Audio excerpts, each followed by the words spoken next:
Hey, what's up, Elite Gamers? This is Brandon from Top10Gamer.com. So glad to see your faces today. We're going to talk about a $300 gaming PC. This is a space I really like because it introduces kind of a price point that competes with the PS4 and the Xbox One. So because of this, and because we want the PC to win, of course, we're going to try to give you the best value that we possibly can for your money by looking at different CPU options and graphics card options. Anyway, stick with us. And if you have a different budget, also be sure to check out the videos above that we're doing in the next week. Before we get to the meat and potatoes of this PC build, I just wanted to say that in the description below, there's a ton of information. There's benchmarks, there's parts, there's articles. There's just a lot of information about what we're doing here. In addition, you can vote on whether you would prefer this PC or a console in the $300 space. And I love to get your feedback in your comments, so be sure to leave us a comment in the description below. Now to the hardware.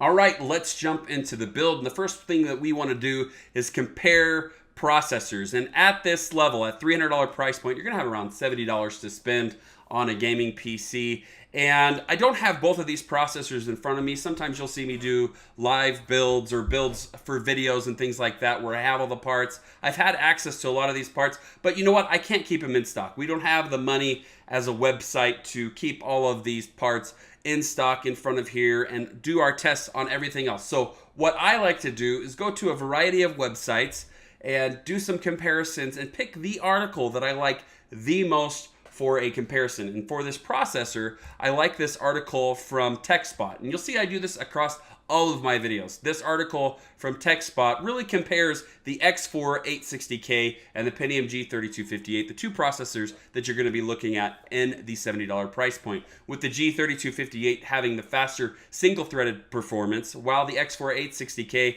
has 4 cores. So which one's going to win out? Because you always hear about having multiple cores moving forward and things like that. So let's take a look at some of their benchmarks. They're using an R9 285 to test here on Grand Theft Auto 5. And as you can see, the Pentium G3258 at 4.4 and 3.2 gigahertz does much better. It's interesting to see that the overclock, the significant overclock they did here, doesn't really affect it that much. So what this is telling me is that the X4 860K is reaching a pretty good bottleneck here with the R9 285 and just really isn't doing the job as well as we'd like to see it. Let's take a look at Grid Autosport here. Kind of a little bit of the same tale, and I think you'll see that across all of these benchmarks. Regardless of the X4 860K having the multiple cores, it is not a better purchase than the G3258 for games, at least not right now, and really doesn't do as good of a job. In fact, the single-threaded performance is just a much bigger deal than the multiple cores. So where to buy it then? Well, if you live near a micro center, right now it's $49.99. That's about as good as you're going to get on this processor. In fact, if you can get it for that price, you're really going to be right in that $300 rather than $330 price range that I mentioned at the beginning of this video. Now, for most of you that don't live near a micro center, Amazon or Newegg or SuperBiz or a place like that, you can usually get it for $69.99 every day, and still a really good price for a really good processor. Moving on to the motherboard, we're just going to go for a good and cheap motherboard that's going to allow us to do everything we want. It's the ASRock H97 motherboard that I feel gives you the best value here. We also want 8 gigabytes of RAM. This is the same RAM we used for our $200 build, a 4x2 configuration, $35 for 8 gigabytes of RAM.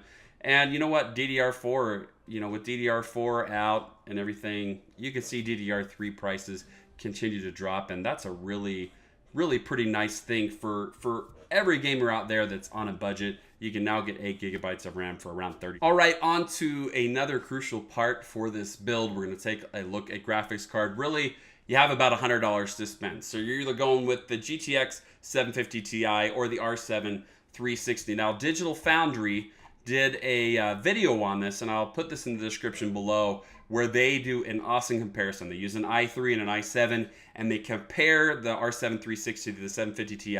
And they say that generally, and I would agree with this, that the 750 Ti performs a little bit faster. And that's not in every game, but it just performs a little bit faster. It has a little bit better TDP, and also it's a little bit better overclocker. So with all of that in mind, I would recommend that you get all things being equal, if they're the same price, go with the GTX 750 Ti. In fact, even if the 750 Ti is $10 more, I'd still go with that. Moving on, you need to get a cheap case for this. The Rosewell FBM-02 or the Xeon Micro ATX case are usually in the price range around $20, and that's what I'll keep up on our website.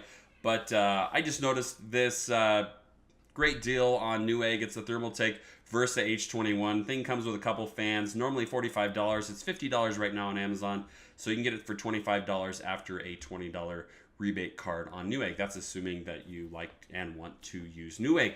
Otherwise, just go for one of those other cases that I mentioned, or find a case in that $20 to $25 price range, and you'll be able to retain the budget. For power supply, you're going to be good to go with this 430 watt power supply from VGA. It is 80 plus certified. It is not really a power supply that I'd put on a tiered list in terms of quality. Gives you a 3-year parts and labor warranty, and really is just better than the other options in that price range. All right, thanks for being with us today. That's all I have on this video. Hopefully it was insightful. Would love to know what you think, or if you would change this build at all. Leave a comment in the description below. That helps me out to go forward to change builds in the future, and also affects what we put on our website. Go to top10gamer.com, look in the description below for this link where you can vote for whether you'd rather have this or the PC or the Xbox One or PS4. I'd love to know what you think. In addition, if you want to get an idea of all of our builds, you can go to this page here, also in the description below, and look at all of them at the same time and read all the reviews right there. I try to keep this updated regularly. In fact, as I said in my last video, sometimes this ends up being much more up-to-date than these videos themselves. So a really good resource for information on what I'm thinking at a particular time. And since rebates change every single month, it's just easier to update it there. So I highly recommend you go there, and also take a look at the videos above if you have a different price range. Again, thanks for being here. If you want to support us, please use our Amazon links in the description below. This allows us to continue to grow, continue to do these types of things, and really just offers the support we need to buy our own parts in the future. That's the dream here, to buy our own parts, build all these PCs regularly throughout the year. Can't quite afford that yet, but I think we're going to get there pretty soon, fairly soon. So thanks for being here. Like and subscribe if you liked it. If not, dislike it. That's fine too.